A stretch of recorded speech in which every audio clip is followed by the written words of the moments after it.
Je suis très heureux d'accueillir dans le cadre du plan académique de formation des enseignants de l'Académie de Grenoble le professeur Bruno Lecoquière, géographe à l'Université du Havre. Son intervention porte sur le Sahara dans la mondialisation, un désert en crise, et il développera pour nous des thèmes tels que le djihadisme, les conflits, les crises politiques, les migrations et les circulations transsahariennes, dont l'actualité nous rappelle quotidiennement la complexité, notamment depuis 2011, année qu'il considère, il nous l'expliquera, comme une année charnière pour le Sahara. Ces thématiques revêtent un intérêt majeur pour nous, enseignants, dans le traitement des programmes d'histoire et de géographie du collège et du lycée, autour de la mondialisation, autour d'un territoire qui est le Sahara, mais également dans l'éducation à la défense, et notamment sur le rôle majeur des opérations extérieures que la France mène sur ce continent, où elle a montré son efficacité récemment. Donc, sans hypothéquer le temps de la conférence, je lui laisse immédiatement nous présenter son approche sur ce territoire extraordinaire. Merci beaucoup. Alors, je vais vous parler du Sahara sous un angle qui peut paraître surprenant parce qu'on garde bien souvent l'image du Sahara en Europe et en France en particulier comme un espace un peu en dehors du monde, un espace à part où il ne se passe pas grand-chose, un désert finalement. Or, le Sahara, depuis maintenant un certain nombre d'années, s'est trouvé peu à peu et de plus en plus intégré dans les logiques de la mondialisation. Ça a commencé au moment des indépendances avec la découverte des hydrocarbures et puis petit à petit le Sahara finalement est sorti de son isolement et aujourd'hui avec les questions de djihadisme, avec les questions de migration, c'est un désert qui se trouve pratiquement au cœur de la géopolitique. Alors, j'ai intitulé ma communication « Le Sahara dans la mondialisation, un désert en crise ».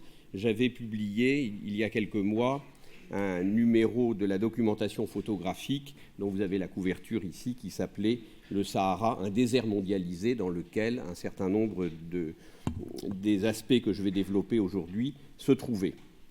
Alors, pour être précis puis essayer de ne pas dépasser le temps qui m'est imparti, je vais développer quelques points particuliers. Bien entendu, il pourrait y en avoir beaucoup d'autres, car lorsqu'on parle du Sahara, auquel il faut bien souvent adjoindre le Sahel, parce que les deux espaces sont difficiles à séparer, il y aurait bien d'autres choses à dire, bien sûr. On pourrait notamment parler de l'évolution des États qui composent le Sahara, qui divisent le Sahara aujourd'hui depuis la période des indépendances. Alors, je vais m'en tenir aux questions liées au djihadisme et je vais essayer de vous montrer dans un premier temps que le djihadisme saharien que l'on connaît aujourd'hui, le terrorisme islamiste que l'on connaît aujourd'hui au Sahara, a connu un précédent qui n'est pas toujours très présent dans nos esprits, qui s'était développé pendant la Première Guerre mondiale. Et c'est assez intéressant de voir que ce qui se passe aujourd'hui au Sahara, finalement, s'est déjà passé sous d'autres formes, certes, mais des formes quand même assez approchantes au début du XXe siècle. Je parlerai du djihadisme saharien contemporain, évidemment plus connu. Je dirai un petit mot des conflits entre nomades et sédentaires liés aux États indépendants, bien sûr. On parlera de la tentative de sécession de l'Azawad au nord du Mali. Je parlerai des migrations transsahariennes, peut-être un peu plus vite parce que c'est un sujet qui est connu. Beaucoup de mes confrères ont écrit ou parlé sur ce sujet et je terminerai sur l'année 2011 dont il a été question. Alors, premier point, le précédent djihadiste de la Première Guerre mondiale. C'est assez intéressant, me semble-t-il, de voir que ce que nous semblons découvrir depuis quelques années, les questions djihadistes, les questions islamistes, finalement sont des questions qui ont déjà existé sous d'autres formes. Et au Sahara, tout particulièrement, dans le contexte de la Première Guerre mondiale, il y a eu un épisode qui a duré plusieurs années et qui ressemble d'assez près à ce que nous connaissons aujourd'hui. Alors, c'est au moment de la Première Guerre mondiale, l'empereur allemand Guillaume II qui avait poussé ses alliés ottomans à se rebeller contre les puissances coloniales qui étaient opposées au camp de l'Allemagne, c'est-à-dire la France, la Grande-Bretagne et l'Italie. Et les Ottomans eux-mêmes ont mis en action une confrérie qui se trouvait en Libye, dans le sud de la Libye, qui est la confrérie de la Sénoussia. Vous savez, il y a en Afrique un certain nombre de confréries musulmanes. La plus connue aujourd'hui est la Tidjaniya, dans l'ouest africain. Il y avait en Libye la Sénoussia qui a commencé à s'agiter contre les occupants britanniques, italiens et français, et au Sahara, les Touaregs de l'Adjer. Alors vous voyez le Tassili des Adjer à la frontière entre l'Algérie et la Libye. Donc c'est toute cette région du Fezzan et du Tassili en Adjer qui a commencé à se soulever contre les Français en début de la Première Guerre mondiale. L'oasis de Djanet à la frontière a été prise, elle a été ensuite reprise par la France, puis abandonnée. Il y a eu tout un foyer d'insurrection tout à fait important qui s'est ensuite propagé dans le Sahara, où évidemment l'armée française était affaiblie par le fait que les généraux, les officiers étaient partis sur le front de la Première Guerre mondiale en Europe. Et dans ce contexte de djihad, dans lequel les Touaregs ont pris une place tout à fait prépondérante, il y a trois personnages dont il faut parler un tout petit peu, rapidement quand même. C'est sur la droite de cette diapo, d'abord, ce personnage qui s'appelle Kaoussen. Kaoussen, c'est un Touareg de l'Aïr, donc au Niger, et c'est lui qui a pris la direction de la rébellion. C'est lui qui a organisé cette rébellion en attirant à lui les Touaregs de l'Ager, du Hogar, de l'Aïr au Niger, et puis il a essayé d'organiser cette rébellion face à la France. Alors c'est un personnage atypique, vous voyez qu'il n'est pas habillé comme un Touareg, hein, il est habillé plutôt comme un Ottoman, enfin, mais pas, il n'a pas du tout un costume Touareg, il n'a pas la tête voilée. Et puis, lors de ce djihad, lors de cette rébellion, il va y avoir un épisode tout particulier qui est connu en France et dont nous fêtons le centenaire cette année, qui va être la mort de Charles de Foucauld, que vous voyez sur la gauche. Charles de Foucauld, c'était un ancien officier français qui était devenu ermite au Sahara, au Hogar. Il s'était installé en 1905 à Tamanrasset et il vivait auprès des Touaregs dans une très grande pauvreté. Et le 1er décembre 1916, un groupe de sénoussistes, donc de rebelles de cette confrérie de la Sénoussia, est arrivé à Tamanrasset avec l'idée, semble-t-il, d'enlever Charles de Foucauld, et les choses ont mal tourné, il a été assassiné. C'était donc il y a exactement un siècle, le 1er décembre 1916.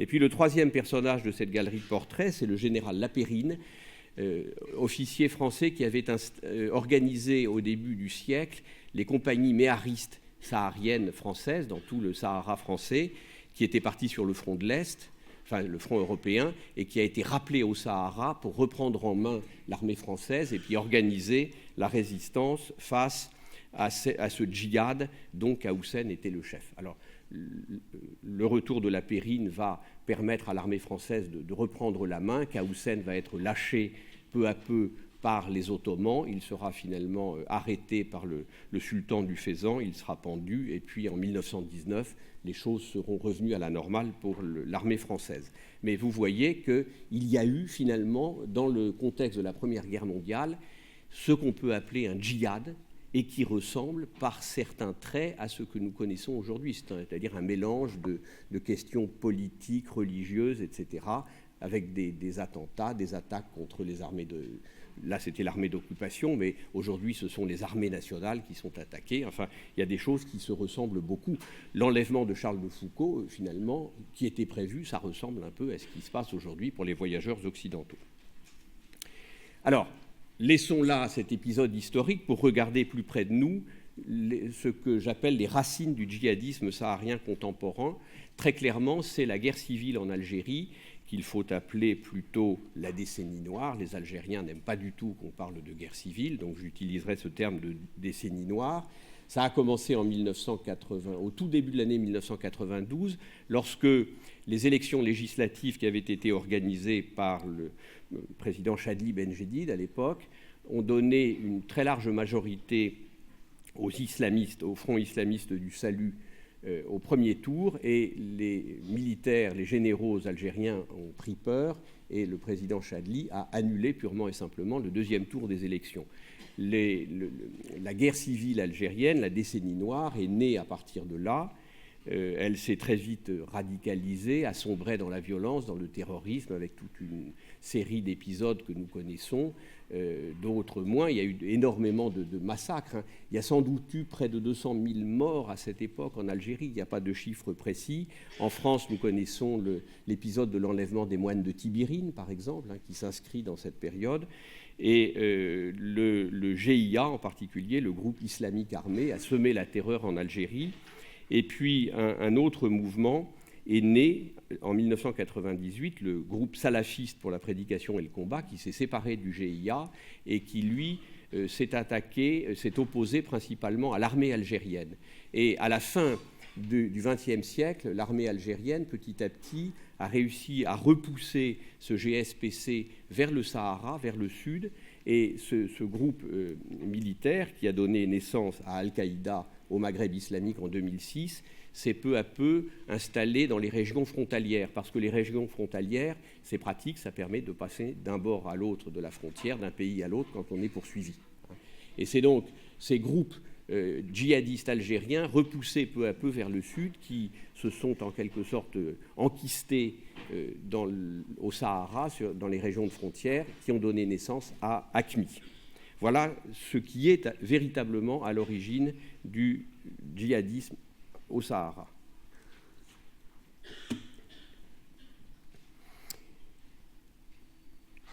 Ce djihadisme saharien apparaît clairement pour nous occidentaux, prend une forme concrète en 2003. En 2003, en effet, pendant l'hiver, vont avoir lieu les premiers enlèvements de touristes occidentaux en Algérie, dans la région de Tamanrasset, enfin dans l'est du Hogar. Il va y avoir plusieurs petits groupes de voyageurs qui voyageaient en 4x4 par leurs propres moyens. C'était des touristes germanophones. Il n'y a pas de raison particulière, mais c'est comme ça, il n'y avait pas de Français. Et ces petits groupes de touristes ont été enlevés les uns après les autres. Et ils ont été regroupés en deux groupes, l'un en Algérie, l'autre au nord du Mali. Ils seront tous libérés, sauf une femme qui est morte d'épuisement. Mais c'est le premier épisode d'enlèvement de touristes occidentaux. Vous voyez, 2003. Donc on n'est pas loin de la fin de la décennie noire, hein, puisque au début du XXIe siècle, les choses commencent à se calmer en Algérie, et puis on voit bien que c'est au Sahara désormais que ce terrorisme islamique s'est implanté. Alors, je vous ai mis ici quelques dates pour replacer un peu tous ces épisodes qui montrent bien que le Sahara devient, au début du XXIe siècle, une terre marquée par l'implantation des groupes djihadistes. Donc, en 2003, les premiers enlèvements de touristes occidentaux, j'en ai parlé. Et puis, à partir de 2007, il y aura toute une série d'enlèvements. Alors, 24 décembre 2007, peut-être certains d'entre vous se souviennent, dans la région d'Alleg, en Mauritanie, il y a 4 Français qui sont abattus. C'est un enlèvement qui a mal tourné. Et cet enlèvement a été raconté par Jean-Christophe Ruffin dans son roman « Katiba ». Jean-Christophe Ruffin était à cette époque ambassadeur de France au Sénégal. Et donc, il a été aux premières loges pour gérer cette affaire. Il avait évidemment, lui, des informations particulières sur cet épisode. Et il en a tiré un roman qui est absolument passionnant à lire si on veut avoir une idée de ce que représentent ces groupes qui sont donc des katibas. Quelques jours après, 3 militaires mauritaniens sont abattus dans le massif de l'Adrar de Mauritanie. À la suite de ces 2 épisodes, les organisateurs du rallye Paris-Dakar décident d'annuler le rallye qui devait avoir lieu en 2008 et il ne reviendra plus jamais en Afrique. Donc on a là, fin 2007, début 2008, vous voyez un certain nombre d'éléments importants. Le Dakar partira en Amérique du Sud et vous savez tous que désormais Dakar est une ville sud-américaine. La géographie évolue. Alors, il y aura d'autres épisodes, en Mauritanie notamment, le long de la route goudronnée qui a été mise en service en 2004, le dernier segment de la transsaharienne goudronnée, entre Nouadhibou et Nouakchott, en Mauritanie. Et le long de cette route vont avoir lieu, vous voyez, en décembre 2009, 2 Italiens qui vont être enlevés, il y en aura d'autres aussi. et puis par la suite l'armée mauritanienne, avec l'aide des services spéciaux français, va réussir à sécuriser cette route. Aujourd'hui, c'est un des rares endroits du Sahara où l'on peut aller. Il y aura l'exécution de Michel Germano au Mali, et puis les enlèvements d'Arlit, bien entendu, en septembre 2010. 7 employés des mines d'uranium d'Arlit qui seront enlevés, donc 5 Français, ils seront tous libérés. Et puis cet épisode tragique du début janvier 2011, 2 jeunes Français qui mangeaient dans un restaurant à Niamey. L'un d'entre eux devait se marier quelque temps plus tard, qui sont enlevés par un groupe d'AQMI. Et puis le lendemain, il y a une tentative d'interception de l'armée nigérienne et l'armée française au passage de la frontière avec le Mali. L'embuscade tourne mal et ils sont tous les deux tués. Ces 2 épisodes, Arlit et puis cet enlèvement des 2 jeunes Français, vont sonner le glas du tourisme saharien. À partir de cette date, le tourisme saharien, qui avait connu une belle décennie de développement dans différents pays, va pratiquement disparaître. Aujourd'hui, il n'existe quasiment plus. Et puis, bien entendu, parmi tous ces épisodes, il faut dire un mot de l'attaque du site gazier d'In Amenas en Algérie, tout près de la frontière avec la Libye, en janvier 2013. Attaque tout à fait terrible, puisqu'il y a 40 morts parmi les otages, plus un certain nombre d'attaquants, de membres du commando. C'est un groupe commandé par ce personnage, Mokhtar Belmokhtar, qui est venu de Libye, ce qui montre en passant que les services secrets algériens et l'armée algérienne n'ont pas vu ce groupe arriver, et on peut de cette manière se poser un certain nombre de questions sur l'état des services secrets de l'armée algérienne, au moins à cette période. C'est quand même, ce sont des gens qui sont venus en 4x4 depuis la Libye, on ne les a pas vus arriver, ça pose un certain nombre de questions quand même. Ce personnage de Mokhtar Belmokhtar, on en entend souvent parler, il est manifestement l'auteur des 2 attentats tout à fait récents qui ont eu lieu à Bamako au mois de décembre, et puis à Ouagadougou quelques semaines plus tard. En Côte d'Ivoire, il a revendiqué l'attentat, mais ça n'est pas certain que ce soit lui qui soit à l'origine. Mais c'est un personnage surnommé parfois le Borgne, parfois surnommé Mister Marlboro, qui est de toute façon extrêmement actif actuellement. J'en redirai un mot tout à l'heure. 3e thème, depuis la période des indépendances, les conflits récurrents entre les nomades et les sédentaires et les crises politiques qui s'en sont suivies.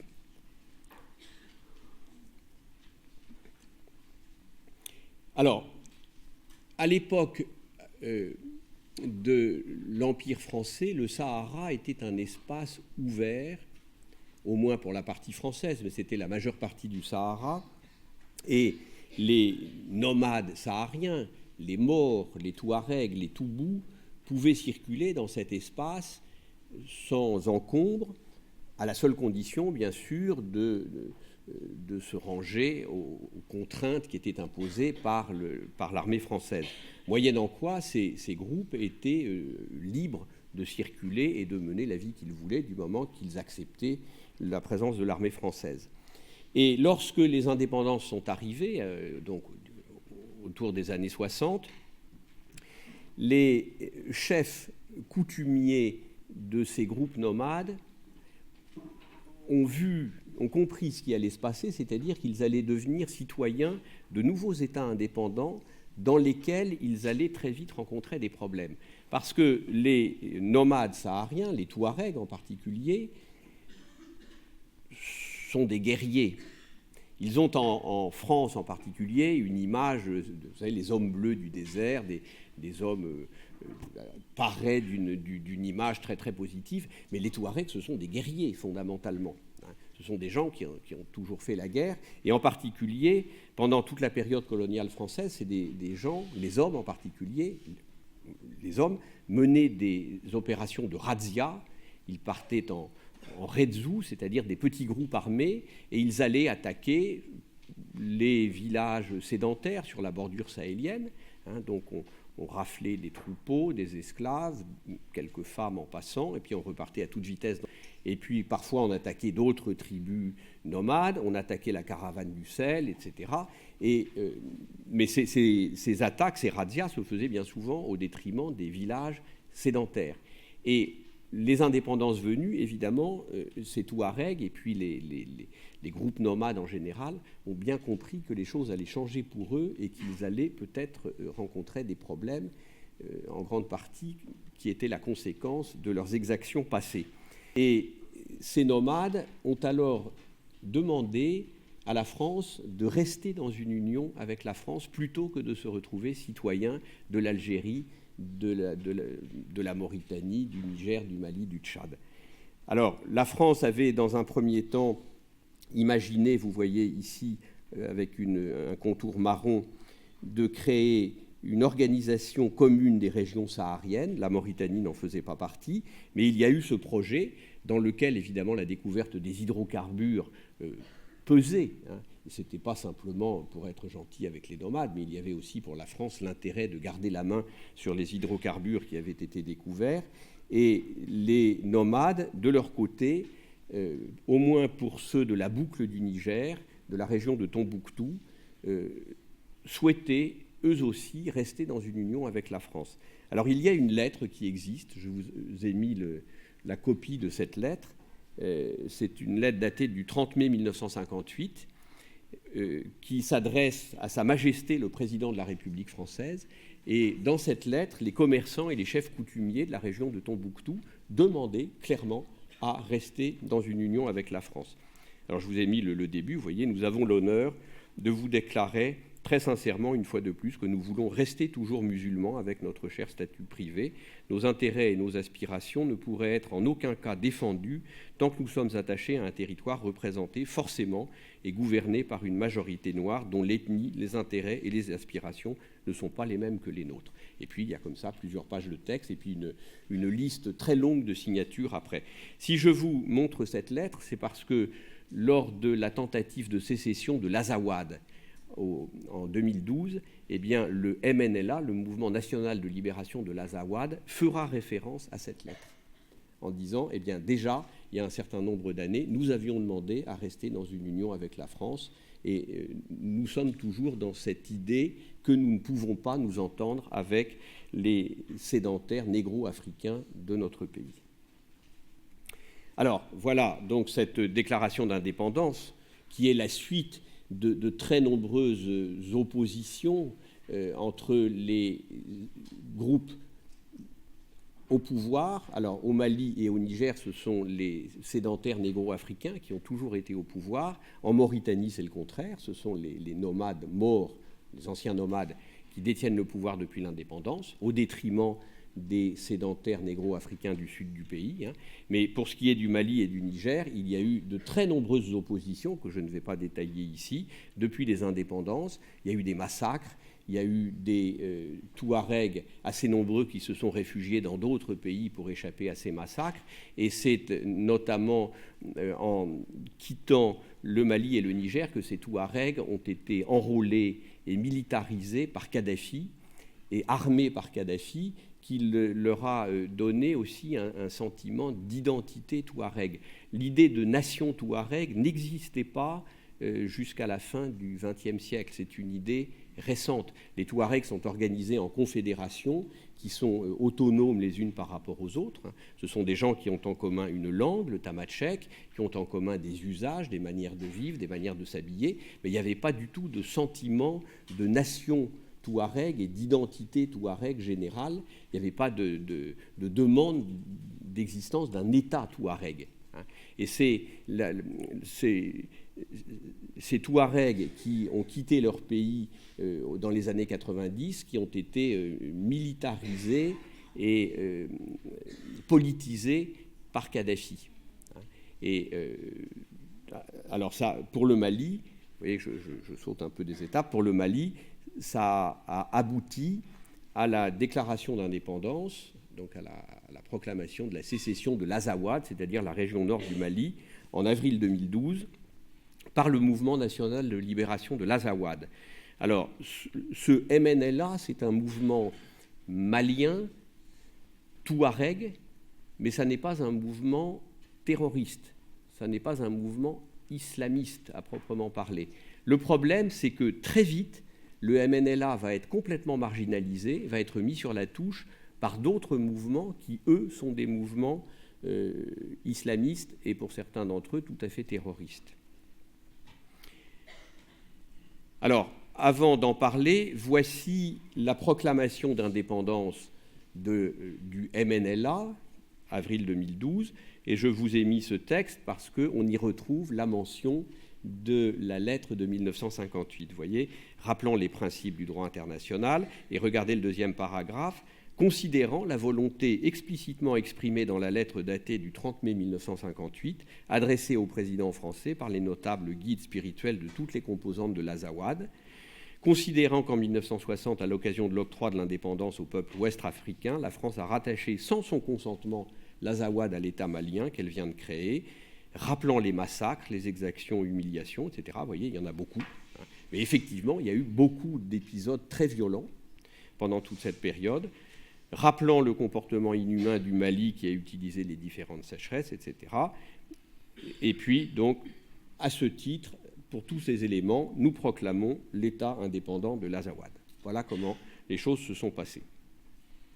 Alors, je vous l'ai dit, très vite, le MNLA va être mis sur la touche, et il va être mis sur la touche notamment par un mouvement qui s'appelle Ansar ed-Din, vous voyez, dans les premières lignes de ce tableau, ce qui veut dire les défenseurs de l'islam, et le chef de ce mouvement Ansar ed-Din, Iyad Agrali, est un Touareg malien, mais c'est un Touareg malien qui s'est peu à peu islamisé au début des années 2000 et qui a sombré peu à peu dans le terroriste, ce qu'il n'était pas avant. C'était un personnage qui faisait partie du MNLA, il a quitté le MNLA et puis il a pris des options beaucoup plus rigoureuses et il a sombré dans le terrorisme donc au début du XXIe siècle. Il a créé un mouvement, Ansar ed-Din, mouvement clairement islamiste et qui, lui, prône les enlèvements. Et puis, deux autres mouvements ont participé à la marginalisation du MNLA, ACMI, bien entendu, et puis le Moujao, Mouvement pour l'unicité et le djihad en Afrique de l'Ouest. Tous ces mouvements sont des mouvements clairement terroristes. Et puis, alors tout ceci est très mouvant, évidemment, et je vous ai indiqué en bas de la diapo deux autres mouvements qui sont l'objet de recompositions qui sont apparus depuis. Et vous voyez qu'apparaît à chaque fois le nom de Mokhtar Belmokhtar, que je vous ai montré tout à l'heure.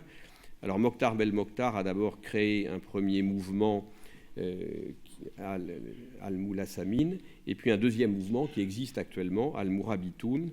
Alors il a fusionné avec le Moujao, il s'est d'abord écarté d'ACMI, il s'est rapproché à nouveau d'ACMI aujourd'hui. Enfin, tout ça est très très mouvant, ça change tout le temps. Mais Mokhtar Belmokhtar est actuellement l'un des personnages clés du terrorisme et du djihadisme saharien. Alors, l'un des problèmes qui se pose aujourd'hui quand on parle de djihadisme saharien, c'est que le Sahara est devenu le cadre de la concurrence que se livre aujourd'hui très clairement, d'une part, l'État islamique, Daesh, mouvement désormais bien implanté en Libye. Daesh s'est implanté en Libye en 2014, d'abord dans le nord-est de la Libye, aujourd'hui dans la région de Sirte. Et Daesh s'est vu conforté par l'allégeance de Boko Haram il y a un an, en mars 2015. Boko Haram, donc, qui est installé au nord du Nigeria et puis un peu au Cameroun, mais surtout au nord du Nigeria. Boko Haram a fait allégeance à Daesh il y a exactement un an. Et il y a aujourd'hui une véritable concurrence entre Daesh, qui étend ses positions en Libye, et puis ACMI, qui est à l'origine, soit en tant qu'ACMI, soit par l'intermédiaire de Mokhtar Belmokhtar, de la série d'attentats qui ont eu lieu récemment dans les pays du Sahel. Et on voit bien que ces attentats, aujourd'hui, sont de plus en plus vers le sud. on est passé du Sahara au Sahel, à proprement parler, puis Ouagadougou, c'est déjà plus tout à fait le Sahel vraiment, et puis aujourd'hui c'est Abidjan. Il y a de fortes craintes sur le Sénégal désormais, hein, puisqu'il y a une présence de l'armée française au Sénégal, comme c'est le cas en Côte d'Ivoire. Alors, un petit mot des migrations transsahariennes, autre sujet évidemment dans ce contexte géopolitique saharien tout à fait mouvementé actuellement. Ces migrations transsahariennes, nous en connaissons un aspect qui est celui des migrants qui tentent de passer en Europe, mais il est important de dire que ces migrations s'inscrivent dans des mouvements de population qui datent des années 1950, 1960 et qui sont des mouvements internes à l'Afrique pour des questions de travail. Les ressortissants des pays d'Afrique de l'Ouest ont essayé, pour certains d'entre eux évidemment, d'aller chercher du travail dans les pays où il y avait un développement économique important, notamment parce qu'il y avait des hydrocarbures, c'est-à-dire la Libye, l'Algérie en particulier, mais aussi quand même le Maroc pour d'autres raisons. Il y avait du travail, il y avait des besoins de main-d'œuvre, et beaucoup de migrants ont traversé le Sahara pour aller chercher du travail dans ces pays, avec l'idée d'envoyer de l'argent chez eux, et puis éventuellement de revenir après. Et un de mes collègues, Julien Brachet, qui a fait sa thèse sur ces questions au Niger, a établi qu'un cinquième seulement, et pas plus, de ces migrants avaient le projet de passer en Europe. Donc il est important d'avoir en tête que ces migrations transsahariennes sont d'abord des migrations de travail intra-africaines avant d'être des migrations à destination de l'Europe. Alors, il est vrai néanmoins qu'à la fin des années 90 et au début des années 2000, le mouvement de passage vers l'Europe s'est accentué, notamment par la Libye, puisque la Libye de Kadhafi était un pays qui avait besoin de main-d'œuvre, qui attirait les travailleurs venant d'Afrique occidentale.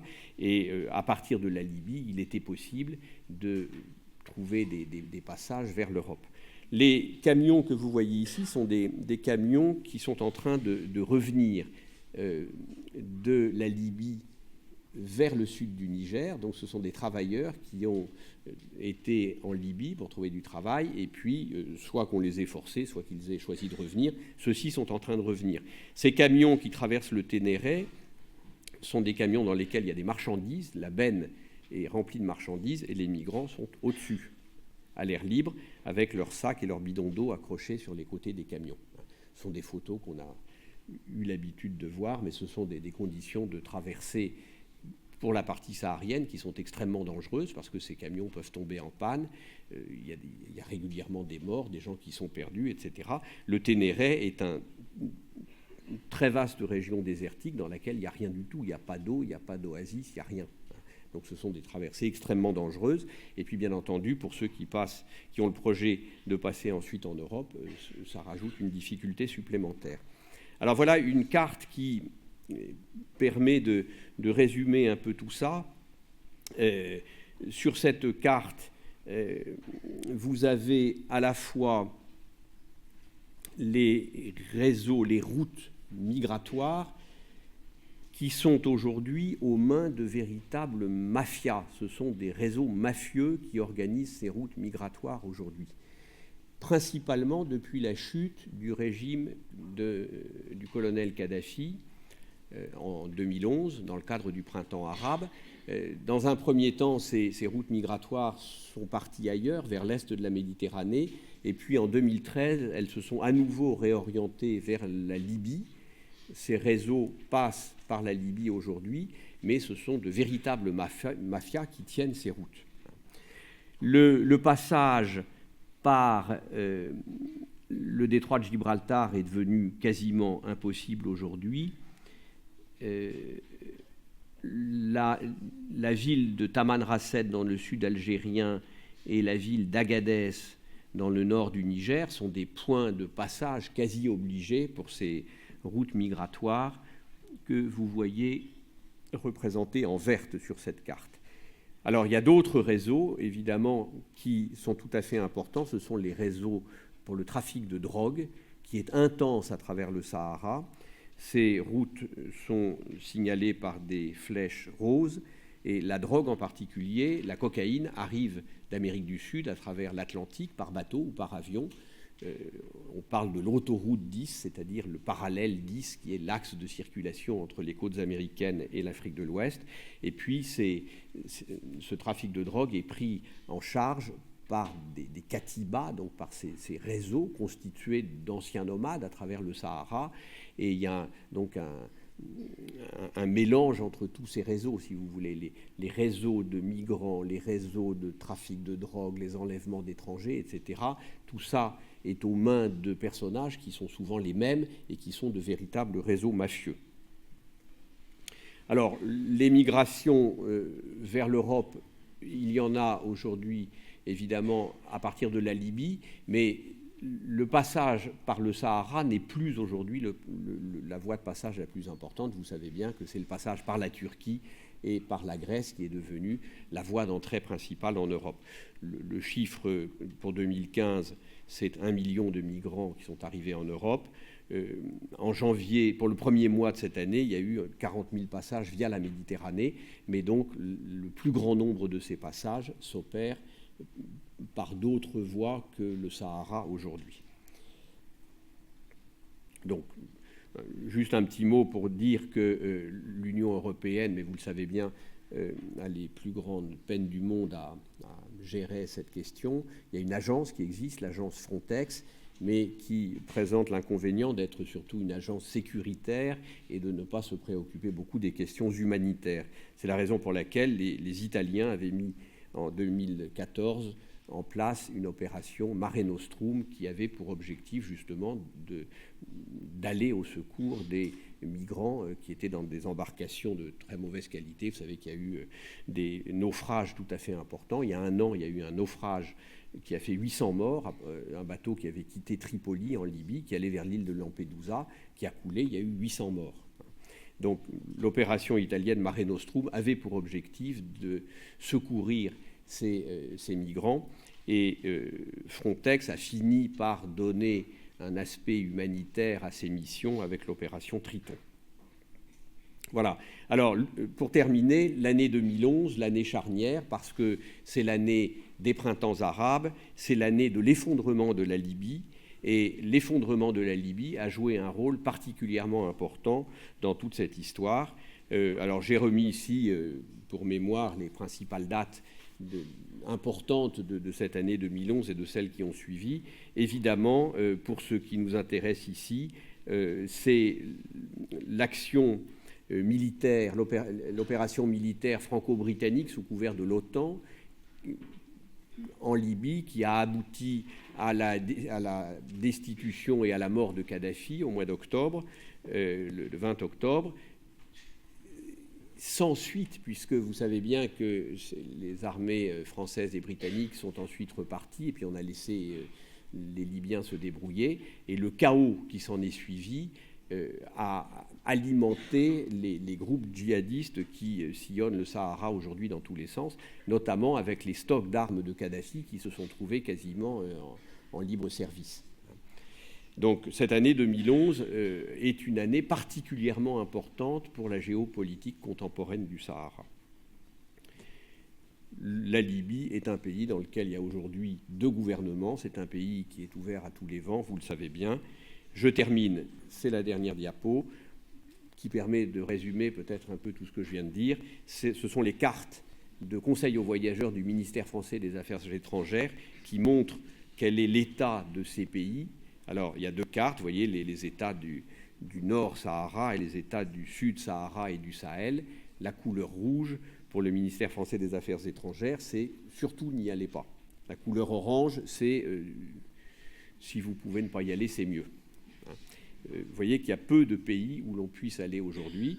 Il y a alors, le Maroc, le Sahara occidental pour la partie occupée par le Maroc, l'est de la Mauritanie, le littoral mauritanien est accessible, et le seul pays où il y ait aujourd'hui des propositions encore de voyages organisés, c'est le Tchad. il est encore possible éventuellement de voyager au Tchad. C'est tout. Le reste, on ne peut pas y aller. Ces cartes, je crois, résument très bien ce qu'est l'état géopolitique du Sahara et au-delà du Sahel aujourd'hui. Je vous remercie et je répondrai avec plaisir à vos questions.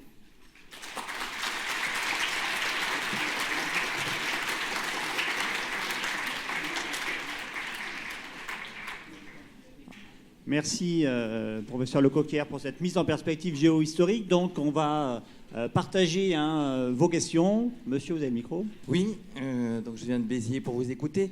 Moi, j'avais une question justement parce que c'est un peu les oubliés avec Mokhtar, Belmokhtar et toutes les histoires du Mali, de l'Algérie.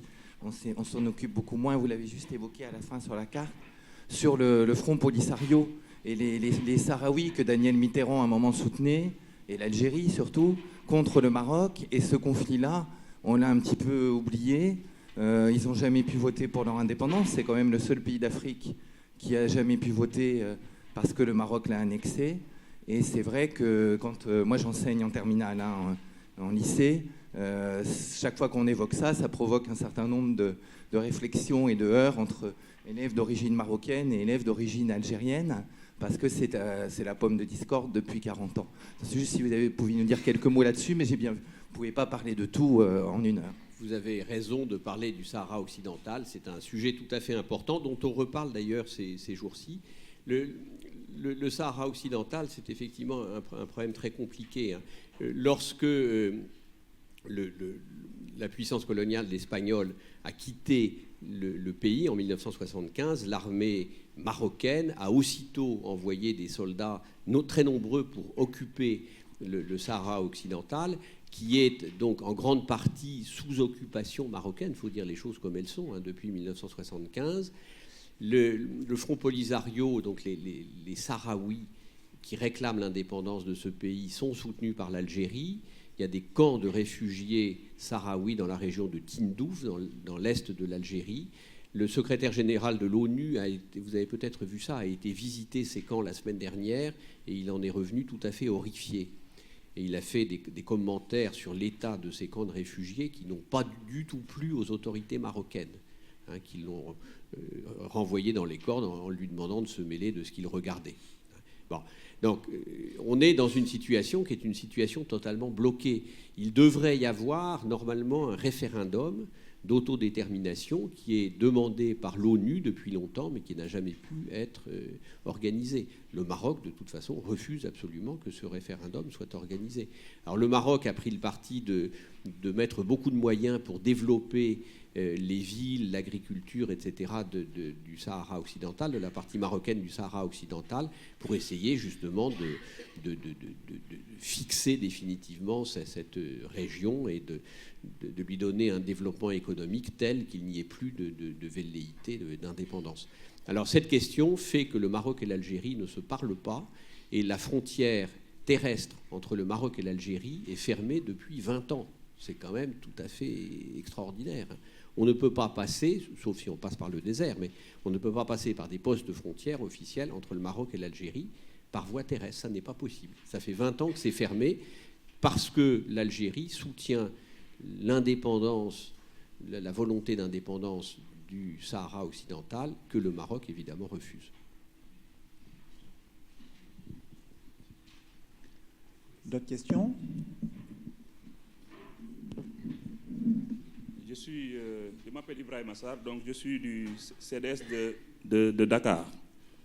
Donc j'avais peut-être une petite contribution par rapport à la présentation, donc que j'apprécie très bien, qui a été assez claire et exhaustive. Moi, je m'interroge surtout par rapport à l'intervention en Libye. Vous avez retracé en tout cas la situation dans la région. Et on voit aujourd'hui que la situation est assez délétère.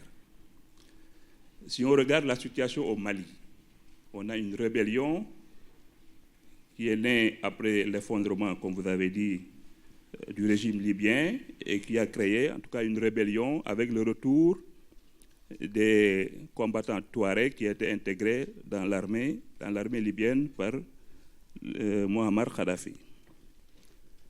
À cette situation s'est greffé, comme vous l'avez bien dit, le terrorisme, donc symbolisé par AQMI, par un autre groupe qui est lié à AQMI en Sardine, avec ses deux phalanges, donc le Front de libération du Massila et la Katiba Khalid ibn Walid. Aujourd'hui, cette situation est en train de créer un véritable désordre dans la sous-région ouest africaine, avec les différents attentats que nous avons connus, notamment au Burkina Faso, antérieurement au Mali, tout récemment en Côte d'Ivoire. Et aujourd'hui, aucun pays de l'Afrique de l'Ouest n'est à l'abri d'une attaque terroriste.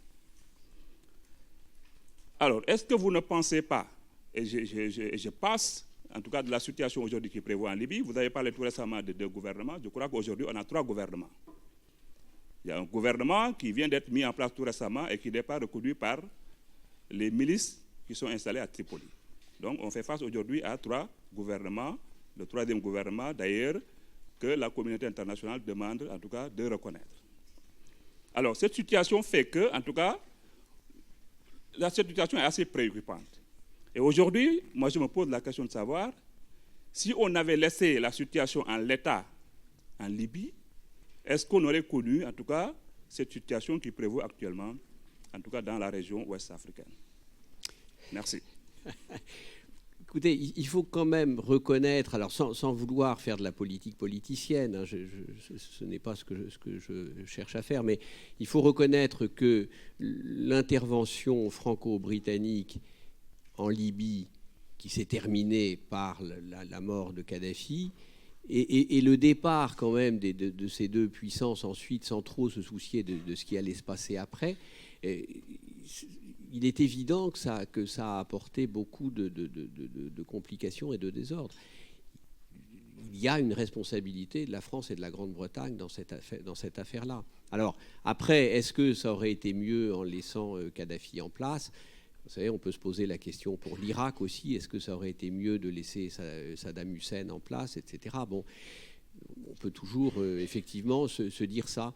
Mais il est certain que la situation dans laquelle se trouve la Libye aujourd'hui et son évolution depuis 2011 a joué un rôle extrêmement important et tout à fait catastrophique dans le désordre généralisé qui est celui de toute cette région de l'Afrique aujourd'hui, c'est évident. Alors, il y a une autre question qui se pose, je n'ai pas eu le temps d'en parler, mais c'est le volet militaire dans lequel la France joue un rôle particulier depuis 3 ans maintenant. Lorsque les groupes dont j'ai parlé, qui avaient marginalisé le MNLA, ont eu l'idée de se rapprocher de Bamako au début de l'année 2013, l'armée française est intervenue sous couvert d'une résolution de l'ONU et à la demande du président malien pour empêcher la prise de Bamako par ces groupes, qui étaient un véritable danger, et ces groupes ont été repoussés dans le nord du Mali. Bon, c'était l'opération Serval qui s'est transformée aujourd'hui en opération Barkhane, avec 5 pays de cette région et dont le centre de commandement se trouve à N'Djamena. Alors, on voit bien que cette opération militaire, qui a eu des effets positifs et bénéfiques dans un premier temps, cette opération militaire aujourd'hui se heurte à une présence de ces groupes djihadistes qui sont partis ailleurs mais qui n'ont pas disparu et qui contournent en fait ce dispositif actuellement par le sud avec les attentats dont on a parlé. Alors la question de l'intervention militaire, effectivement, se pose. Donc là, on est dans un schéma qui est tout à fait différent de celui de la Libye, puisque là, on est resté, on n'est pas parti, mais on voit bien que ça n'est pas non plus suffisant. Donc, au-delà de l'action militaire, il y a évidemment des questions de développement économique qui se posent pour des pays dans lesquels la part de la population jeune des moins de 15 ans est extrêmement importante. Au Tchad, il y a la moitié de la population qui a moins de 15 ans aujourd'hui, par exemple. Donc, il y a évidemment ces questions de développement derrière des questions terroristes et l'action militaire qui se posent et qui font que l'action militaire à elle toute seule, aujourd'hui, ne paraît plus suffisante. Voilà ce que je peux dire sur ces questions. Une question tout en haut ? On ne vous entend pas.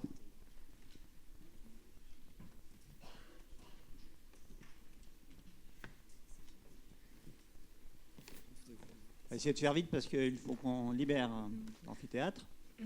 Pour l'instant, on peut voir que l'Algérie n'a pas encore été touchée par le printemps arabe. Mais si, admettons que le dirigeant, il y a une révolution en Algérie où le dirigeant meurt, est-ce qu'il n'y a pas un risque qu'il y ait encore la même situation que la Libye? Je ne pense pas. Je ne pense pas parce que l'Algérie, effectivement, est le seul pays de la région qui n'a pas bougé au moment du printemps arabe. Il faut garder en tête que l'Algérie a connu une guerre civile terrible il n'y a pas très longtemps et les Algériens n'ont pas du tout envie de recommencer. Donc je ne crois pas que l'Algérie, malgré ses immenses problèmes socio-économiques, je ne pense pas que l'Algérie bougera. Il y a un autre pays qui est un peu dans la même situation en ce moment au Proche-Orient, c'est le Liban. Le Liban est un pays qui aurait toutes les raisons de voler en éclats actuellement, tellement les problèmes qu'il rencontre sont importants. Mais les Libanais ont connu, eux aussi, 15 ans de guerre civile il n'y a pas si longtemps. Et du coup, le pays a acquis une espèce de souplesse qui lui permet de tenir vaille que vaille. C'est un petit peu la même chose pour l'Algérie en ce moment. Et je ne crois pas que l'Algérie suivra ce mouvement. Merci beaucoup, professeur Lecoquière. Nous devons en rester là pour cette conférence. Je vous souhaite un bon festival et rappelle que si vous souhaitez poursuivre sur ces questions de géopolitique et d'Afrique, le colloque du Trinôme académique, jeudi 31 mars prochain, justement, sur action militaire et réalité géopolitique, pourquoi faire la guerre. Bonne fin de journée.